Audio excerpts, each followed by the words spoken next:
Bienvenue dans cet espace de discussion. Je m'appelle Laure et ici je te propose des pratiques simples pour t'aider à retrouver ton équilibre. Aujourd'hui, j'ai envie de te parler de quelque chose dont tu as certainement déjà entendu parler dans les vidéos de développement personnel, mais pourtant c'est encore trop souvent mal interprété. Il s'agit du pardon. D'ailleurs, si tu sens que tu n'es pas en équilibre dans ta vie au niveau physique, au niveau émotionnel ou même spirituel, je t'invite à télécharger un guide pratique avec des conseils pour te permettre d'améliorer ta santé, d'avoir plus de vitalité et plus de joie dans ta vie. Alors pour télécharger ce guide et recevoir des conseils pour mieux vivre au quotidien, va dans la description et clique sur le lien. On a souvent une idée un peu fausse du pardon. On croit que pardonner, c'est dire à l'autre « ce que tu m'as fait, c'est pas grave ». Mais en fait, c'est pas du tout ça. Pardonner, c'est pas excuser, c'est pas oublier. Et surtout, ce n'est pas minimiser. Pardonner, c'est se libérer du lien invisible qui continue de nous attacher à la blessure. C'est dire « je choisis de ne plus porter ce fardeau ». Parce que tant que je ne pardonne pas, je suis enchaînée. Enchaînée à quoi ? Enchaînée à l'histoire, à l'injustice, à l'autre même. Et parfois à quelqu'un qui n'est même plus là. Le faux pardon, c'est une fuite déguisée. Tu sais, il y a un faux pardon, celui qu'on fait pour avoir bonne conscience. Celui qui dit « je suis une bonne personne, alors bon allez, je pardonne ». Ou pire, je fais semblant de pardonner, mais je garde une rancune bien rangée profondément. Ce pardon-là, il n'apaise rien du tout. Au mieux, il va anesthésier, il refoule, il crée un vernis de paix, mais le feu en dessous, il continue de brûler. Et tu sais quoi ? Ce feu-là, à la longue, il te consume, il te ronge, il peut même se transformer en une colère sourde, en méfiance chronique, en douleur dans le corps parfois. Le vrai pardon, il commence par une reconnaissance. Le vrai pardon, c'est un chemin.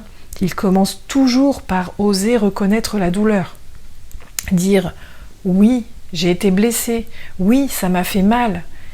C'est pas se plaindre, c'est honorer la vérité de ce qu'on a vécu. Tu peux pas pardonner ce que tu refuses de voir. Ça, c'est important à comprendre. Alors je te répète, tu ne peux pas pardonner à ce que tu refuses de voir. Et c'est là que la magie commence. Quand on cesse de fuir ce qui fait mal et qu'on l'accueille pleinement.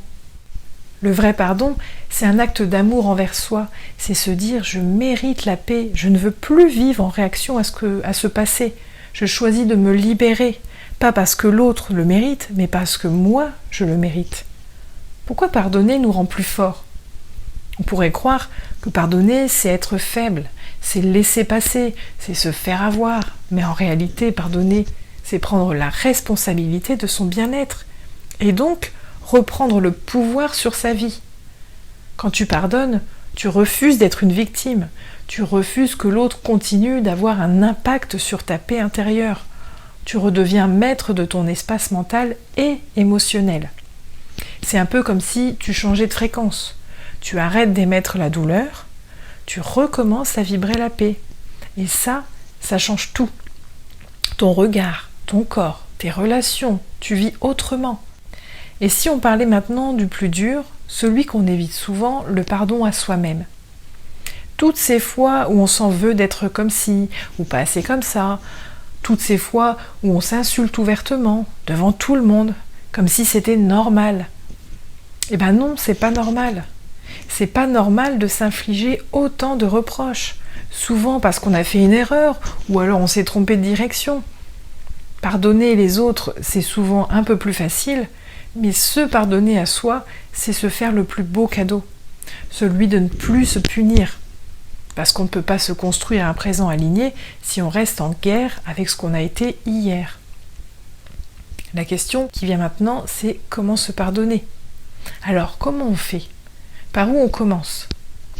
Pas besoin de grandes cérémonies et même pas besoin de l'autre. Le vrai pardon, il se fait en soi, dans le silence, dans un acte sincère, parfois douloureux, mais profondément libérateur. Tu peux écrire une lettre que tu n'enverras jamais. Tu peux visualiser la personne et lui dire intérieurement « Ce que tu as fait était injuste, mais je ne veux plus en souffrir. Je me libère et je te libère. Tu peux poser la main sur ton cœur et dire « Je me pardonne ». Même si j'ai fait des erreurs, même si j'ai blessé, je choisis d'apprendre de mes erreurs et d'aimer ce que je suis devenue. Le vrai pardon, c'est un acte de compassion radicale. Tu sais, on croit souvent que c'est le temps qui guérit, mais si on reste bloqué sur les histoires de la vie qui t'ont blessé, le temps il changera rien du tout. Et ça risque même d'empirer, parce que tu vas nourrir la rancœur, et sur le long terme, c'est pas très beau à voir. Et je vais te dire une vérité, c'est le pardon qui guérit. C'est lui qui recoue ce qui a été déchiré. C'est lui qui te permet de déposer les sacs que tu portes depuis trop longtemps pour que tu t'allèges. C'est lui qui ouvre la porte à un futur plus lumineux. Alors, si quelque chose en toi résonne, commence maintenant. Doucement, pas pour les autres, juste pour toi. Si tu aimes ce genre de discussion, je t'invite à liker et à t'abonner. Tu seras averti des prochaines discussions à venir et nous, ça va nous aider à être mieux référencés et ça nous permet aussi de toucher les personnes qui pourraient aussi en avoir besoin. Alors à très vite.